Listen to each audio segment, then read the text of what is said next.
Well, I love talking to people who have just started dating because they always say things like, oh, we're perfect for each other. We all love the same things. We love watching movies together.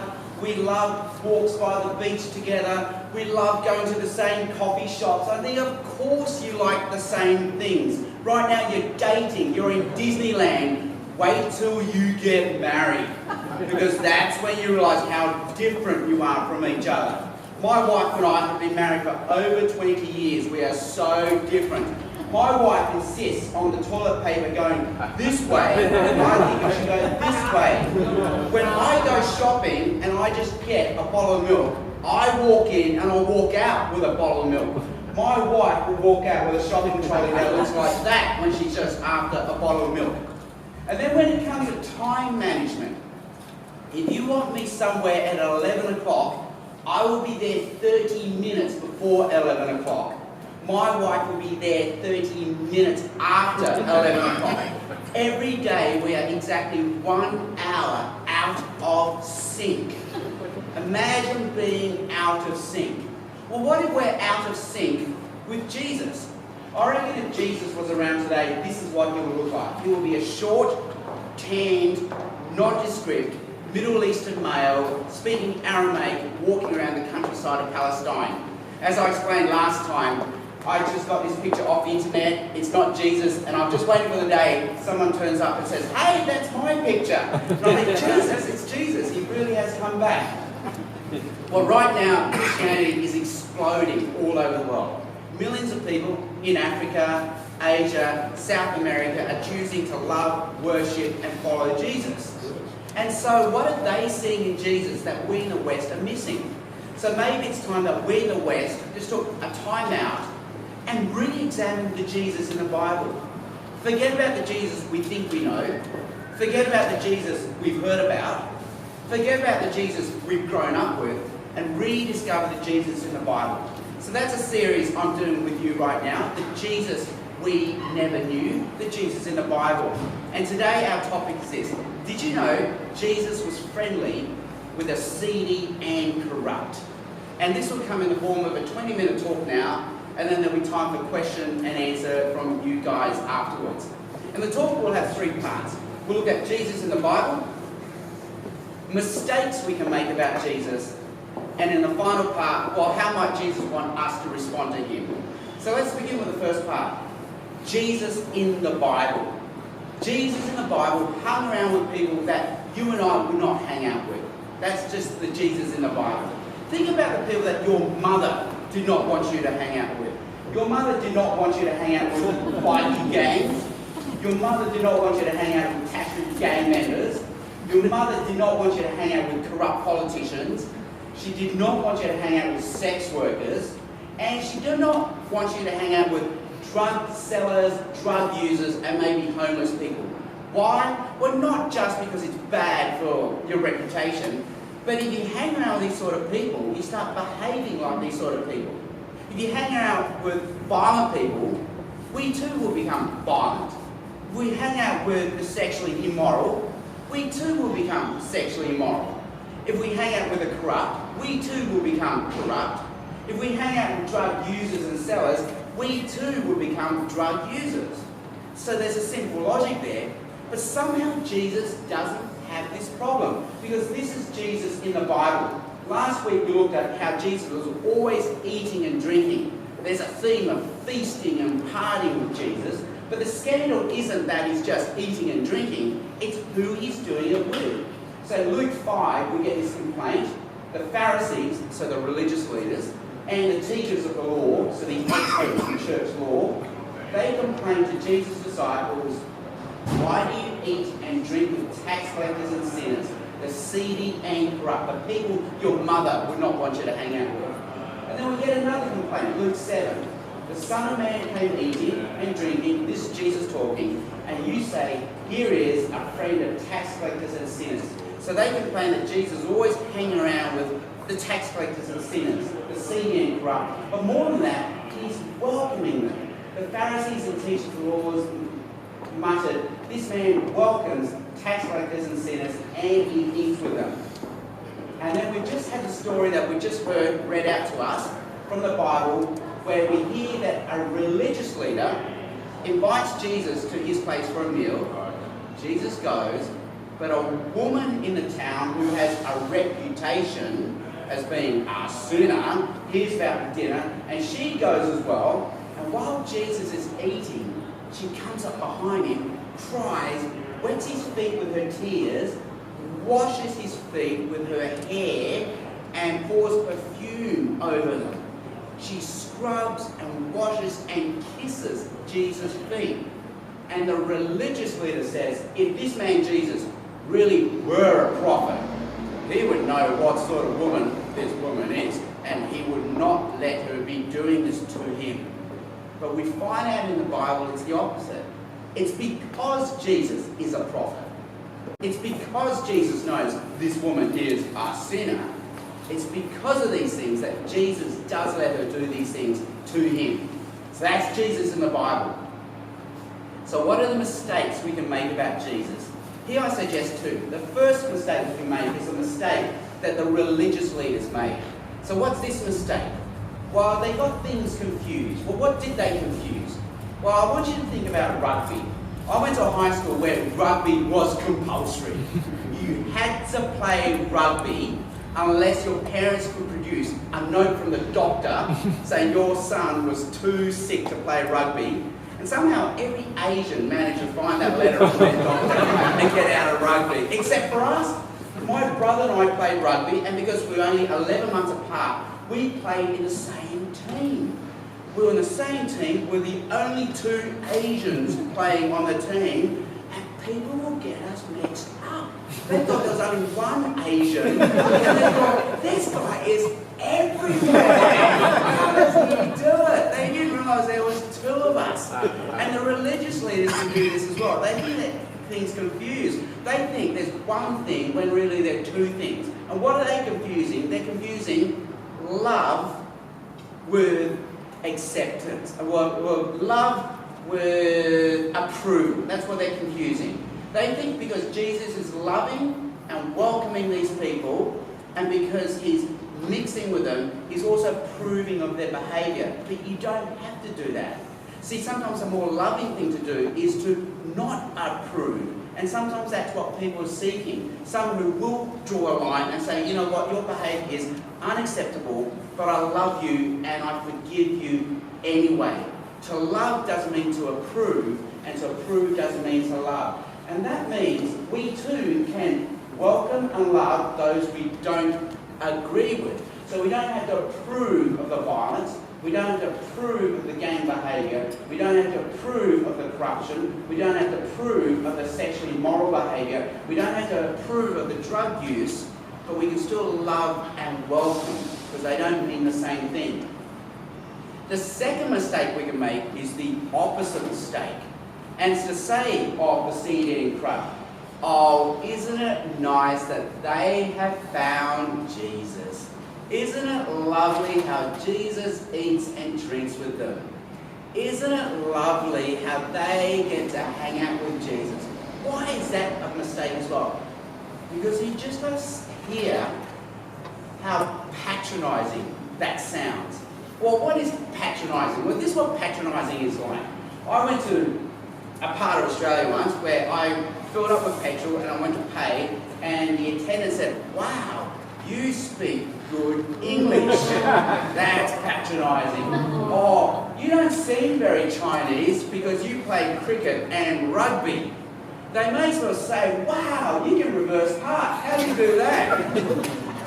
Because that's patronising. And it's the same when we say, oh, isn't it lovely that the tax collectors and sinners have found Jesus? And it is wonderful that Jesus eats and drinks with them and loves and welcomes them no matter what. Because that too is patronising, as if somehow we are morally superior and they are inferior, and it's so lovely that they have found Jesus. So that's the equal and opposite mistake, and if anything, that's the mistake we're more likely to make, I think. So how does Jesus want us to respond? So let's come to the third and final part of the talk.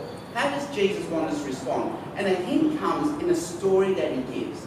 he tells a story of two men who go to a money lender. And one borrows, in equivalent today, $5,000. The other borrows $50,000. And they both can't pay back the money lender. But the money lender forgives them both.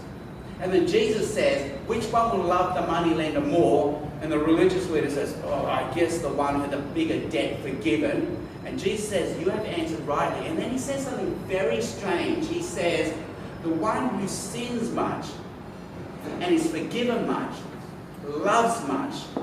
But the one who is forgiven little loves little.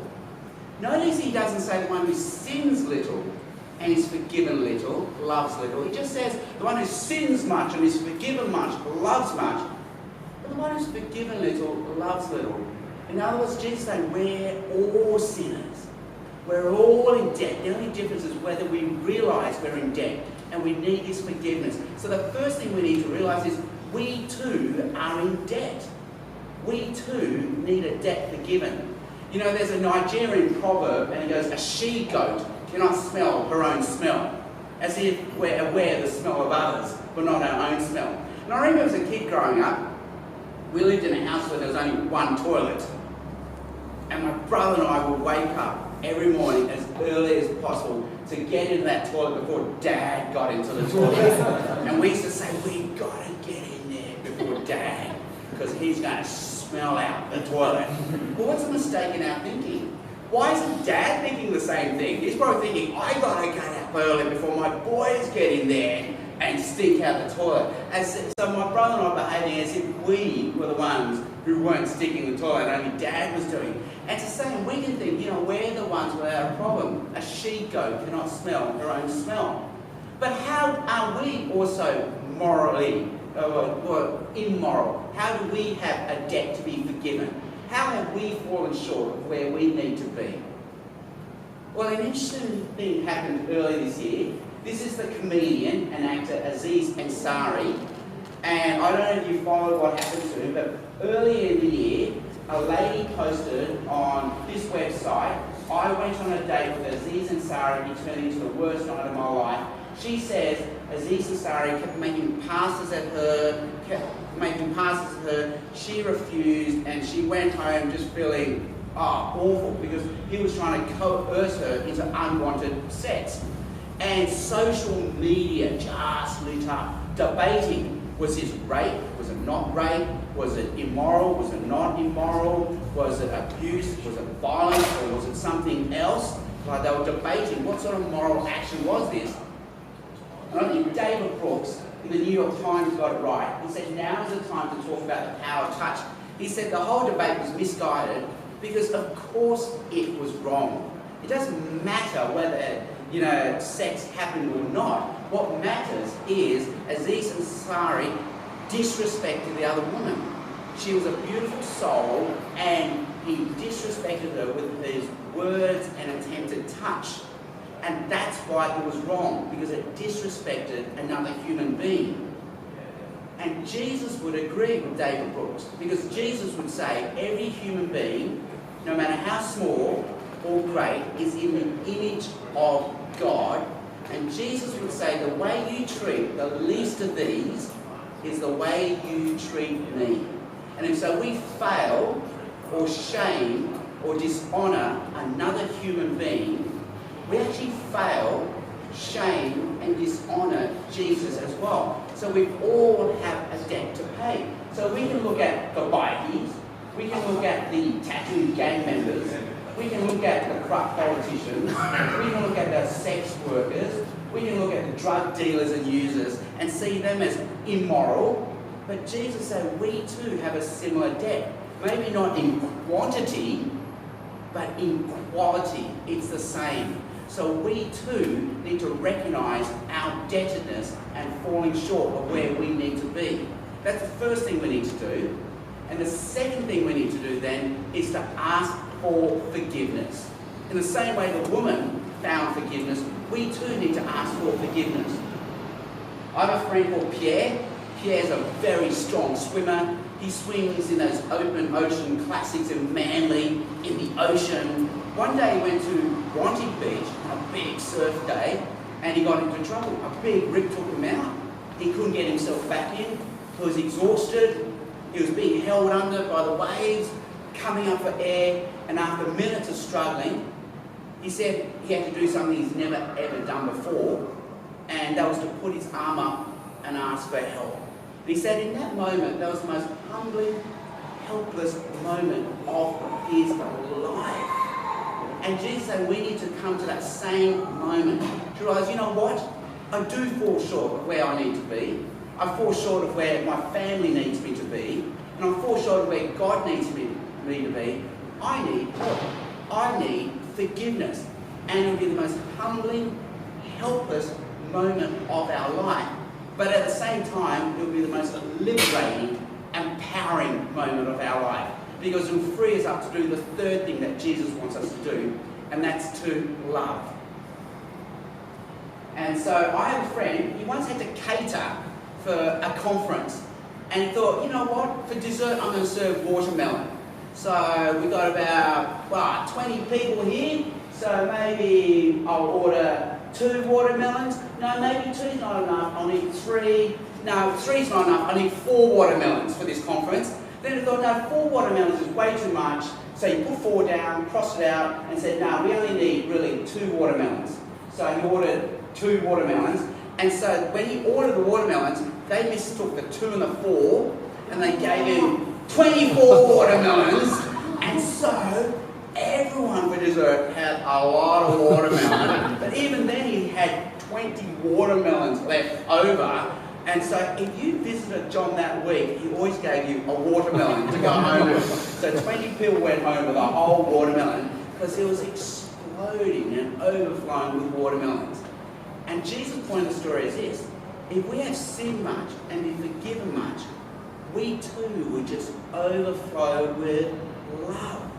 So we find forgiveness. It's humbling and it's helpless, but it's empowering, liberating, and will free us up to love as well. And I think it's also interesting, Jesus doesn't say, whoever sins much and is forgiven much, forgives much. He says, whoever sins much, is forgiven much, loves much. Meaning, I think Jesus realizes in the real world, sometimes forgiveness is impossible. Sometimes reconciliation is impossible. The other party maybe isn't interested. Maybe they just won't say sorry. They can't acknowledge that they have hurt you and done wrong. And in those cases, forgiveness is impossible because the other party is not wanting it. But Jesus said, but you know what? You can still love. You don't have to forgive.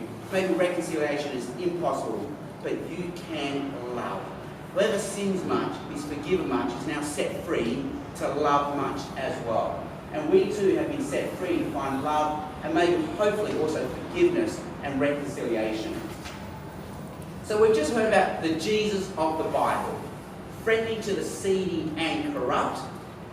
And what we can learn from from Jesus today is this. You know, we can love without having to approve. And sometimes the most loving thing to do is to not approve.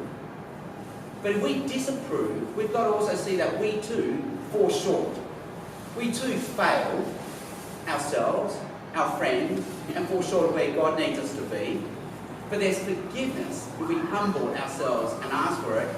That frees us up to love, hopefully also forgive and find reconciliation. And that's a very powerful message. You know, someone pointed this out to me, that for the last 100 years in the Western world, we got rid of the category of guilt. Did you notice that? We said there's no such thing as wrong. The category of guilt and wrong, we were told, was just an arbitrary social religious convention. In there, you just be true to yourself and do whatever's right in your own eyes, so there's no such thing as guilt. That's what we got told. But now I've heard that the flip side now is we can't find forgiveness. Because we've been told there's no such thing as wrong. But deep down we know that's not right. No, I have failed myself. I have failed others. And maybe I've also failed God. You can't just say there's no such thing as wrong when deep down I know there's wrong. But if there's no such thing as wrong, I can't find forgiveness either. And here's the cruelest thing that's happened. We got rid of guilt and we've replaced it with shame. There's a book out now by John Ronson, not a Christian book, but it's called So You've Been Publicly Shamed. And he argues the same thing. So You've Been Publicly Shamed by John Ronson. We got rid of guilt, but we replaced it with shame. So now when I know I've let myself down, I've got personal shame. When I've let you down, I've shamed you. But now when I've let the public down, there's public shaming of me. So if you do anything wrong, you put a foot wrong, the social media world will just light up and crucify you. And there's no coming back from that. You can't find forgiveness.